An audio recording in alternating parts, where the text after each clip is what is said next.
স্বাগতম ক্রিকফ্রেন্ডসের নিয়মিত আয়োজন টোটাল ইম্প্যাক্টে। আমি সৈয়দ সামি আছি আপনাদের সঙ্গে।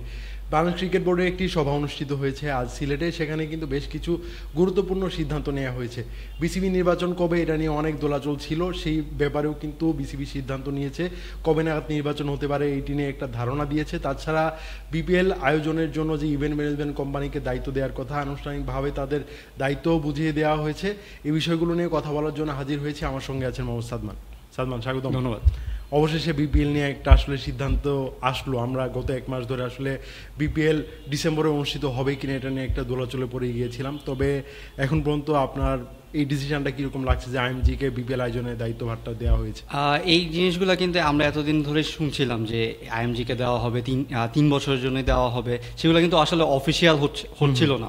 আমরা লাস্ট যেই বিসিবি যে প্রেস কনফারেন্সটা করেছিল সেখানে কিন্তু বলছিল যে 2-1 দিনের মধ্যেই ডিসিশন চলে আসবে, কিন্তু সেটা কিন্তু টানতে টানতে 1 মাস প্রায় হয়ে গিয়েছে। বিসিবির একটা সভা হয়েছে যেখানে আসলে এই জিনিসগুলোকে অফিসিয়াল করা হয়েছে এবং পরে প্রেস কনফারেন্সের মাধ্যমে নাজমুল আবেদিন ফাহিম এসেছিলেন, তিনি সব কিছু ক্লিয়ার করেছেন যে আইএমজিকে 3 বছরের জন্য দেওয়া হচ্ছে।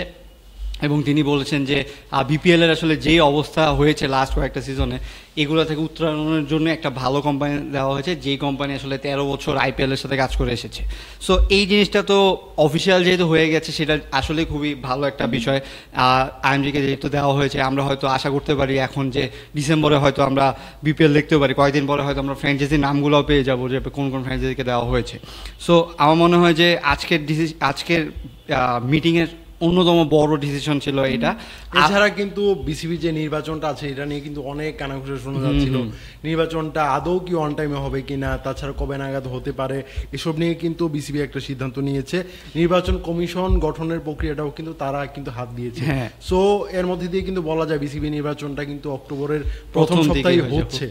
এখনো ডেটটা হয়তো আসলে জানায়নি, হয়তো আমরা শুনতে পারছিলাম যে 4 তারিখে হতে পারে, কিন্তু ডেটটা আসলে তারা কনফার্ম করেনি। কিন্তু এই অক্টোবরের ফার্স্ট উইকে যেহেতু হচ্ছে বলেছে তারা, মানে একটা ক্লিয়ার একটা ভিশন আমরা পেয়ে গেলাম যে নির্বাচনটা কবে হবে। তাছাড়া আপনি বলছিলেন যে নির্বাচন কমিশনের দিকেও কিন্তু তারা কাজ করছেন, 3 সদস্যের নির্বাচন কমিশন হবে বলেছেন।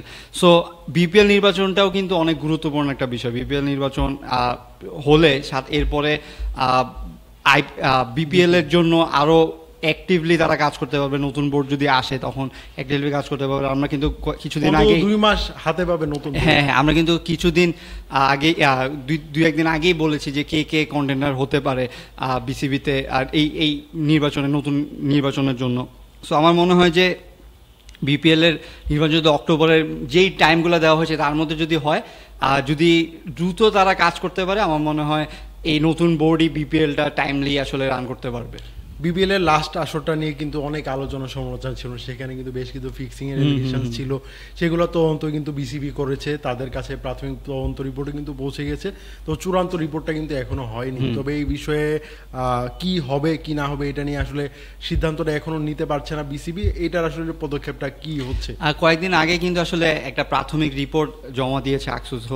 সেই রিপোর্টের ভিত্তিতেই কিন্তু ফিক্সিং এর তদন্তের জন্য আরো 4 সদস্যের একটা টিম গঠন করবে বিসিবি, যে সেখান থেকে মানে সেইটার তথ্য বিশ্লেষণ করে নেক্সট বিপিএল এ আসলে কাদেরকে দেওয়া হবে, কোন প্লেয়ারদের এগেনস্ট এই জিনিসগুলো আছে তাদেরকে ঘরোয়াতে আবার সুযোগ দেওয়া হবে নাকি হবে না, বা শাস্তির ব্যাপারটা, সেটার জন্য কিন্তু তারা আসলে নতুন কমিটি গঠন করছে। এছাড়া নেক্সট বিপিএল এর জন্য কিন্তু আইসিসির সাহায্য তারা নিবে বলেছে, যে আইসিসি থেকে অলরেডি কিন্তু তারা মার্শালকে নিয়ে এসেছে, যে অ্যালেক্স মার্শালকে, যাতে তারা এই জিনিসটাকে তদারকি করতে পারে। হ্যাঁ, তাছাড়া বাংলাদেশের আম্পায়ারদের তাদেরকে আসলে ভালো প্রশিক্ষণের জন্য সাইমন টাফেলকে নিয়ে আসা হচ্ছে। এই ব্যাপারটা কিরকম দেখছেন? তাকে আসলে আনুষ্ঠানিকভাবে 2 বছরের জন্য চুক্তি করা হচ্ছে তার সঙ্গে।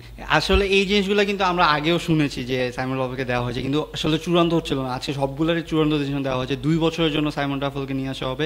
বাংলাদেশের আম্পায়ারিং এর কিন্তু একটা বুম হয়েছে। আপনি দেখছেন যে ইন্টারন্যাশনাল লেভেলে কিন্তু আমাদের বাংলাদেশের আম্পায়াররা নিয়মিত যাচ্ছেন, বা আজকেই কিন্তু একজন নারী আম্পায়ারের অভিষেক হয়েছে ইন্টারন্যাশনাল ক্রিকেটে 3rd আম্পায়ার হিসেবে। সো এইভাবে এই জিনিসগুলো কিন্তু খুব ভালোভাবে গেছে। আর সাইমন টাফেল কিন্তু টপ লেভেলের এলিট লেভেলের আম্পায়ার ছিলেন। সো তিনি যদি প্রশিক্ষণ দেন, বিষয়টা আমরা হয়তো আরও কিছু বাংলাদেশি আম্পায়ার দেখবো যারা ইন্টারন্যাশনাল ক্রিকেটে নিয়মিত যাচ্ছেন। সো আমার মনে হয় যে এইটা একটা খুব ভালো ডিসিশন। আম্পায়ার মানে সব দিক থেকে আসলে কভার হচ্ছে, প্লেয়ার বলুন আম্পায়ার বলুন, সব দিক থেকে বিসিবি কভার করার চেষ্টা করছে। সো 2 বছরের জন্য সাইমন টাফল যদি আসে বাংলাদেশের আম্পায়ারিংয়ের জন্য খুবই ভালো হবে। বিসিবি কিন্তু আরেকটা চমৎকার খবর দিয়েছে যে বাংলাদেশের যে কোচরা আছেন তাদেরকে আসলে একটা প্রশিক্ষণের ব্যবস্থা করবেন। সেখানে এসলে রস নামের একজন অস্ট্রেলিয়ান কোচ আছেন, যিনি আসলে কোচদের কোচ বলা যায় তাকে, তিনি আসলে খুবই প্রসিদ্ধ। তিনি আম্পায়ারদের, তিনি প্লেয়ারদের যে কোচ আছেন তাদের নিয়ে কাজ করেন, প্লেয়ারদের নিয়েও কাজ করেন। এই বিষয়টাকে কিরকম দেখছেন? না, এটাও তো যে আরেকটি খুবই ভালো যে আপনি সবগুলো, আমি যেটা বললাম যে সবগুলা বিষয় বিসিবি কভার করার চেষ্টা করছে। যে আপনি কয়েকদিন আগে দেখলাম যে আমরা পিচ কিউরিটা নিয়ে আসা হয়েছে নতুন করে। এখন কোচ আম্পায়ার সবার জন্যই কিন্তু একটা প্রশিক্ষণের বিষয় আছে, বা বড় বড় নামের প্রশিক্ষককেই আসলে নিয়ে আসছে।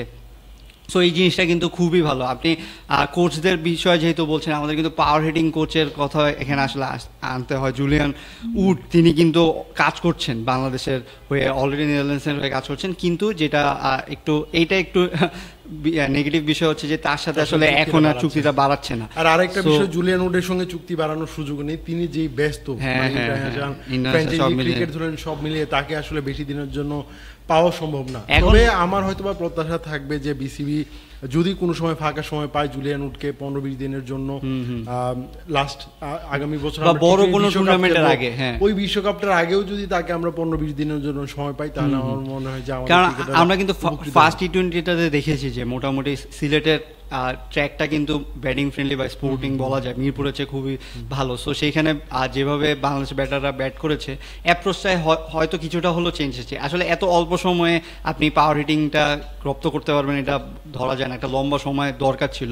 জুলিয়ান উড যদি 1 বছরের মতো কাজ করতে পারতেন তাহলে হয়তো আমরা আরেকটু ভালোভাবে দেখতে পারতাম। এই কয়েকদিনের জন্য আসলে বেসিকগুলো হয়তো প্লেয়াররা নিতে পেরেছে, কিন্তু যেটা বলছিলেন যে বড় কোনো টুর্নামেন্টের আগে যদি একটা সময় তাকে নিয়ে আসা যায়, সেটা বাংলাদেশের ক্রিকেটের জন্য খুবই ভালো হবে। কারণ টি20 এখন আপনি দেখছেন যে কতগুলা ম্যাচ থাকে বছরে, বেশিরভাগ সময় একটি টি20 খেলা হয়। সো এই বিষয়টা যদি তারা পরের ফিউচারে তার সাথে আবার একটু চুক্তি করতে পারে, আমার মনে হয় যে সেটা বাংলাদেশের জন্য খুবই বেটার হবে। ধন্যবাদ সালমান আমাকে সময় দেওয়ার জন্য। দর্শক, ক্রিক ফ্যান্সের নিয়মিত আয়োজনে আমাদের সঙ্গে থাকার জন্য ধন্যবাদ। পরবর্তী কোনো পর্বে অন্য কোনো বিষয় নিয়ে আবার কথা বলবো, সেই পর্যন্ত আমাদের সঙ্গে থাকুন।